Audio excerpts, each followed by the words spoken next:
Katika jitihada za kuimarisha ustawi wa wanafunzi na kuboresha mazingira ya elimu, sekta ya afya na elimu zimeendelea kushirikiana kwa karibu ili kuhakikisha watoto wanapata malezi bora ya kimwili na kiakili wakiwa shuleni. Ni katika muktadha huo ambapo juhudi mbalimbali zimekuwa zikifanyika duniani kote zikilenga kukusanya taarifa sahihi na kuweka mikakati madhubuti ya afya za wanafunzi. Shirika la Umoja wa Kimataifa la Elimu, Sayansi na Utamaduni, UNESCO, kupitia mradi wake wa Haki Zetu Maisha Yetu Mustakabali Wetu unaojulikana kama O3, kwa kushirikiana na Shirika la Afya Duniani na Serikali ya Mapinduzi ya Zanzibar kupitia Wizara ya Elimu na Wizara ya Afya, wamezindua utafiti wa kimataifa wa afya na sera za afya mashuleni. Utafiti huo ambao kwa mara ya kwanza umefanyika Zanzibar mwaka 2024 na kukamilika 2025 ulihusisha wanafunzi wa kidato cha kwanza hadi cha 5 kutoka skuli 26 za Unguja na Pemba. Matokeo yanaonyesha kuwa kati ya wanafunzi 2511 waliofanyiwa tafiti hiyo, 13% wamepatikana kuwa na mawazo ya kujiua, 5.7% waliripotiwa kutokuwa na marafiki wa karibu na 4.9% kuwa wapweke. Aidha, 10.6% walitumia tumbaku, 13.9% wamewahi kujaribu sigara na 2.4% waliripoti kutumia bangi. Kwa upande wa afya ya uzazi, 15.7% wameanza kujamiana na kutumia kinga na dawa za kuzuia ujauzito, huku elimu ya VVU ikifikia 69.4%. Waziri wa Elimu na Mafunzo ya Amali Zanzibar, Mheshimiwa Leila Mohamed Musa, amesema matokeo hayo yanaonyesha kuwepo kwa changamoto kubwa kwa wanafunzi, hivyo kuna haja ya jamii na serikali kuimarisha ushirikiano. Amesisitiza kuboresha huduma za ushauri nasaha pamoja na kusimamia nidhamu na mazingira ya shule ili kulinda ustawi wa wanafunzi. Ripoti imeonyesha wamefika kwa karibu kwa wanafunzi 2000 na katika shule mbalimbali kwenye mikoa yetu yote mitano, na findings katika maeneo mengine alhamdulillah tuko vizuri, lakini katika maeneo mengine bado tunaonekana kuna changamoto, hasa swali la upweke kwa wanafunzi na mpaka kufikiria. Tumeona asilimia karibu 11 wana attempt yani they have plan kama wanataka kujiua, lakini na asilimia 14 kama hayo mawazo wanafunzi wanafikiria hivyo.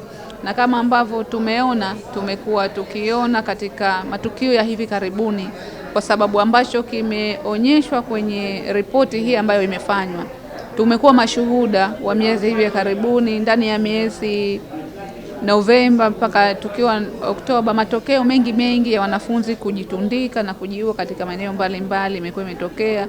Kwa hiyo hii inaleta message kwetu sisi ndani ya sekta ya elimu, kwa serikali kwa ujumla, ku strengthen kwanza katika ngazi ya familia, wazazi kuzungumza na watoto.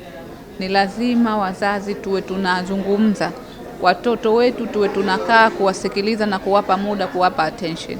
Kinachoonekana wana upweke, na kama ambapo taarifa zimeonekana upweke kwa watoto unaathiri sana, lakini kubwa zaidi hii ni survey ambayo imefanyika kwa hii sample ambayo imeonekana, lakini mbali na familia, lakini sisi katika ngazi ya shule inatoa message kuboresha zaidi huduma ya ushauri nasaha kwa watoto. Kwa upande wa Wizara ya Afya, imeeleza umuhimu wa ushirikiano wa wizara mbalimbali kuhakikisha mazingira bora ya afya kwa wanafunzi. Sasa Wizara ya Afya kupitia idara ya kinga inafanya jitihada ya kuelimisha wananchi hasa kwenye maradhi ya kuambukiza, lakini kwenye idara ya tiba tuna vituo vya mkono kwa mkono, one stop centers.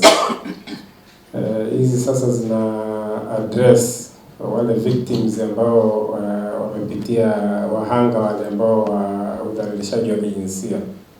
Kwa hiyo kikubwa, Mheshimiwa mgeni rasmi, ni kwamba jitihada za pamoja zinahitajika kwenye kila wizara kuhakikisha kwamba tunalinda afya za watoto wetu ili tuweze kupata wasomi bora, viongozi bora.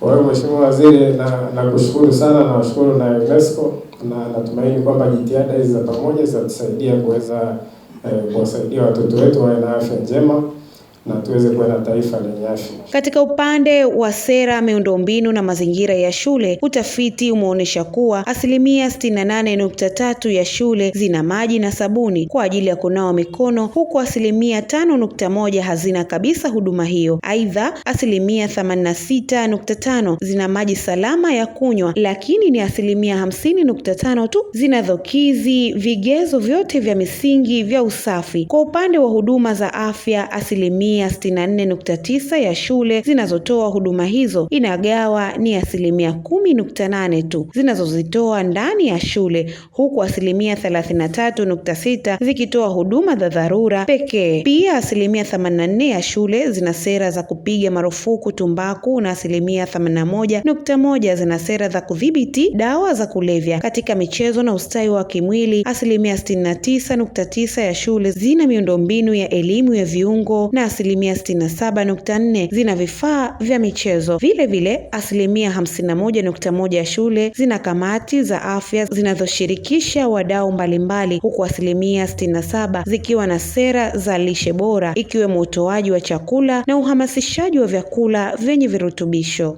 Wanafunzi wetu tumewakuta kwamba 13% wana mawazo ya kujiua, wamewaza kujiua, lakini kibaya 11% ya suicide plan, manake watoto wameattempt kwamba wamepanga kwamba mimi nitajiua hivi. Kwa hiyo 11%, tukumbuke wanafunzi wetu walikuwa 2511 representative. Tutapiga hesabu wenyewe angalau wanafunzi wangapi wamepanga kujiua. Kati ya wanafunzi 2511 wameanza kujamiana, ambao wengine ni zaidi chini ya miaka 12, lakini pia wanatumia contraceptive. Wanafunzi wetu wanatumia dawa za kuzuia ujauzito, ambao na wanafunzi 77 wameripotiwa kuwa wametumia condoms. Sambamba na uzinduzi huo, hafla ilihusisha makabidhiano ya vitabu vya hadithi kuhusu afya na ustawi wa shule za msingi vinavyolenga kuwajenga wanafunzi maarifa na tabia chanya. Mwakilishi kutoka Taasisi ya Elimu Ndugu Mchanga Saleh amesema vitabu hivyo vitasaidia kuimarisha elimu ya afya na stadi za maisha kwa wanafunzi. Taasisi ya Elimu iliandaa vitabu 6 hivi ambavyo leo tuna makabidhiano vitabu. Vitabu hivi viliingiza maudhui mbalimbali, kwa mfano ustawi wa afya, ujuzi wa afya na ustawi, skills for health and well-being, mahusiano ya kijamii, social relations, uelewa wa kijinsia, understanding gender, kuzuia vurugu na kukaa salama, preventing violence and staying safe, maadili, haki na utamaduni, values, rights and culture, mwili wa binadamu na maendeleo, the human body and development. Nao walimu na wanafunzi walioshiriki katika hafla hiyo wana haya ya kuongea. Yaani swala zito ambalo limenigusa kusikia kama watoto ambao kuna baadhi ya watoto tayari wamechukua uamuzi wa kutaka kujiua. Hii yote inapelekea kutokana, tunaweza kusema, ugumu wa maisha, wazazi kuachana, inapelekea watoto kuchukua uamuzi. Nilichojifunza kwamba wanafunzi wenzangu wasishiriki katika mambo maovu, mambo mbalimbali maovu, kama vile uvutaji wa bangi, kukaa vikundi visivyo, yani kukaa vikundi vya watu ambao sio wazuri.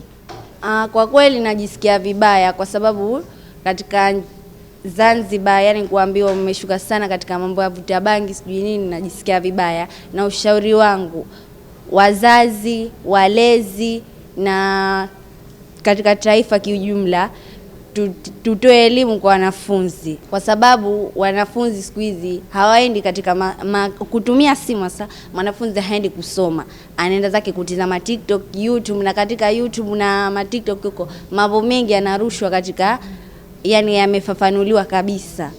na wanafunzi ndio wanaenda jikita huko. Na washauri tuache kutumia simu sana au mambo ya mtandao, kwa sababu mambo ya mtandao hayatupelekei popote. Tumia mtandao kwa ajili ya kufanya manufaa yako wewe binafsi. Matokeo ya utafiti huu yanaonyesha wazi umuhimu wa kuimarisha ushirikiano kati ya serikali, wazazi, walimu na wadau wa elimu ili kukabiliana na changamoto zinazowakabili wanafunzi. Pia yanaweka msingi wa kuboresha sera, huduma na miundombinu ya shule ili kuhakikisha wanafunzi wanapata mazingira salama yatakayowawezesha kufikia maendeleo bora ya kiafya, kielimu na kijamii Zanzibar. Hizi ni ripoti za ASAM. Nyuma ya kamera Jabir Ridwan, Fatma Bernard, ASAM Online TV.